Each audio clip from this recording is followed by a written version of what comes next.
തീർച്ചയായും ഇതൊരു പുതിയ ടാസ്ക്കാണ്. നമ്മൾ ഒരു പുസ്തകത്തെ കുറിച്ച് പരിചയപ്പെടുത്തുന്ന ഇതിനെ മുൻകൂട്ടി ചെയ്ത പരിചയമോ കൂടുതൽ ആളുകൾ ഇത് അവതരിപ്പിച്ച് കണ്ടിട്ടുള്ള പരിചയമോ ഇല്ലാത്തതുകൊണ്ട് ചെറിയൊരു കൺഫ്യൂഷനിലാണ് സ്റ്റാർട്ട് ചെയ്യുന്നത്.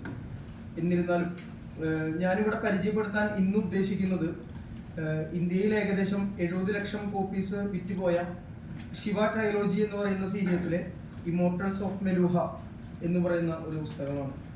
അമീഷ് ത്രിപതി എന്ന് പറയുന്ന ഒരു മുംബൈക്കാരനാണ് ഈ പുസ്തകത്തിന്റെ രചയിതാവ്. ശിവ ട്രയോളജിയിലെ 3 പുസ്തകങ്ങളാണ് വരുന്നത്. ഒന്ന് ഇമോർട്ടൽസ് ഓഫ് മെലൂഹ അഥവാ മെലൂഹയിലെ ചിരഞ്ജീവികൾ. രണ്ടാമത്തെ പുസ്തകം സീക്രട്ട് ഓഫ് നാഗാസ്, നാഗന്മാരുടെ രഹസ്യം. മൂന്നാമത്തെ പുസ്തകം വരുന്നത് ഓത്ത് ഓഫ് വായുപുത്ര, വായുപുത്രന്മാരുടെ ശബ്ദം. ഇങ്ങനെ 3 പുസ്തകങ്ങൾ അടങ്ങിയ ഒരു ട്രയോളജി സീരീസാണ് ഈ പുസ്തകങ്ങൾ. ഇതിലെ ആദ്യത്തെ പുസ്തകത്തെ കുറിച്ചാണ് ഞാൻ ഇന്ന് പറയാൻ ആഗ്രഹിക്കുന്നത്. വളരെ ചുരുക്കി ഇതിന്റെ ഒരു കഥാതന്തു പറയുകയാണെങ്കിൽ, കൈലാസത്തിന്റെ താഴ്വരയിൽ താമസിക്കുന്ന ഒരു ഗോത്രത്തിന്റെ തലവനും ആ ഗോത്രത്തിലെ ബാക്കി അംഗങ്ങളെയും വേറൊരു രാജ്യത്തേക്ക് എത്തിപ്പെടുന്നതാണ് ഇതിലെ കഥാതന്തു. നമ്മുടെ പുരാണങ്ങളിൽ പറയുന്ന ശിവൻ, അദ്ദേഹത്തിന്റെ കൂട്ടാളികൾ, അങ്ങനെ ഒരു ഗോത്ര മനുഷ്യനായി ജീവിച്ച ശിവന്റെ കഥയാണ്. അല്ലാതെ ഇത് ദൈവികമായ പരിവേഷങ്ങളൊന്നും ഇല്ലാത്ത സാധാരണ മനുഷ്യനായി ജീവിച്ച ശിവനും അദ്ദേഹത്തിന്റെ ഗോത്രത്തിൽ അദ്ദേഹത്തിന്റെ കൂട്ടാളികളും അവര് താമസിച്ചിരുന്ന ഒരു ചുറ്റുപാടുകളും വിശദീകരിച്ചുകൊണ്ടാണ് ഈ കഥ തുടങ്ങുന്നത്. പിന്നെ നമ്മുടെ ഇപ്പോഴത്തെ അഫ്ഗാനിസ്ഥാൻ, പാകിസ്ഥാൻ റീജിയൻ ഉൾപ്പെടുന്ന, കാശ്മീരിന്റെ പ്രാന്തപ്രദേശങ്ങൾ ഉൾപ്പെടുന്ന റീജിയനിലുള്ള ഒരു പഴയ സ്ഥലത്തിന്റെ പേരാണ് മെലൂഹ എന്നതിൽ പറയുന്നത്. ഈ മെലൂഹ എന്ന് പറയുന്നത് അന്നത്തെ ചുറ്റുപാടിൽ ഏകദേശം 6000 വർഷം മുന്നുള്ള കഥയാണിത്.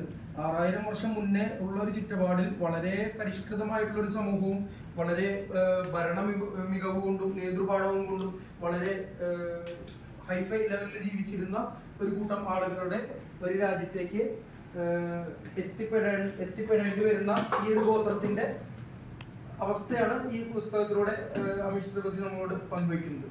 അങ്ങനെ അവിടെ എത്തിപ്പെട്ട് ഒരു സോമരസം എന്ന് പറയുന്ന നമ്മുടെ ആയുസ് 10 മടങ്ങായി വർദ്ധിപ്പിക്കുന്ന, നമ്മുടെ അസുഖങ്ങളെല്ലാം മാറ്റി വാർദ്ധക്യം വൈകിപ്പിച്ച് യൗവനം കൂടുതൽ വർഷങ്ങൾ നിലനിർത്തുന്ന ഒരു അത്ഭുത മരുന്ന്. അതായത് നമ്മുടെ ഇന്നത്തെ ആന്റി ഓക്സിഡൻസ് എന്നൊക്കെ പറഞ്ഞ് നമ്മൾ കഴിക്കുന്ന പല മരുന്നിന്റെയും അന്നത്തെ തന്നെ അവർ കണ്ടുപിടിച്ചിരുന്ന ഒരു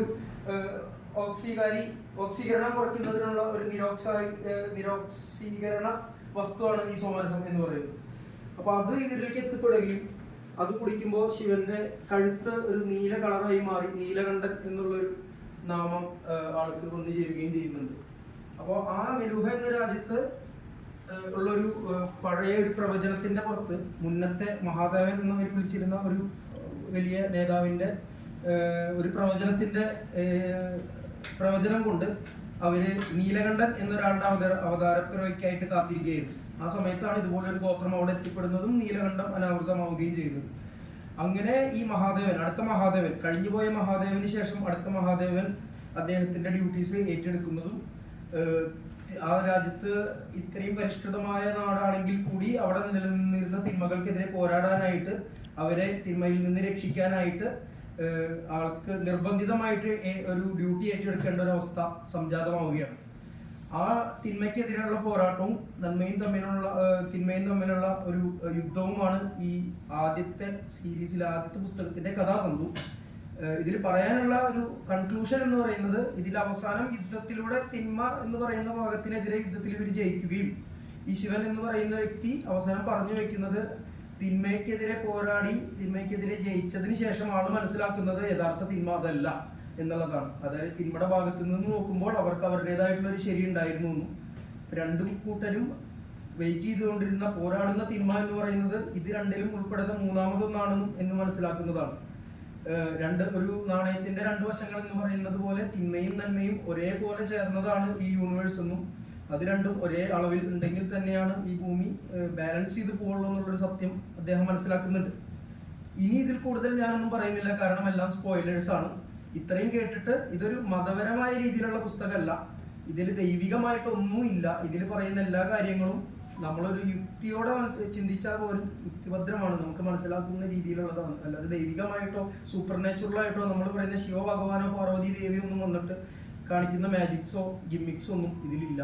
വളരെ മനസ്സിലാവുന്ന രീതിയിൽ കുറച്ചൊക്കെ ശാസ്ത്രീയമായി, കുറച്ചൊക്കെ ഹിസ്റ്റോറിക്കലായി, ജോഗ്രഫിക്കലായി നോക്കുമ്പോൾ നമ്മുടെ മഹാഭാരതവും അതിലത്തെ നദികളും അതിൻ്റെ ഡാറ്റാസും മാപ്പും എല്ലാം ഉൾക്കൊള്ളുന്ന രീതിയിലാണ് ഈ പുസ്തകം അവതരിപ്പിച്ചിട്ടുള്ളത്. ഈ പുസ്തകം ഞാൻ വായിച്ചത് 12 വർഷം മുന്നെയാണ്, കോളേജിൽ പഠിക്കുന്ന സമയത്താണ്. 3 പുസ്തകങ്ങളും വായിച്ചു തീർക്കാനായിട്ട് എനിക്കെടുത്തത് ഒരാഴ്ച സമയമാണ്.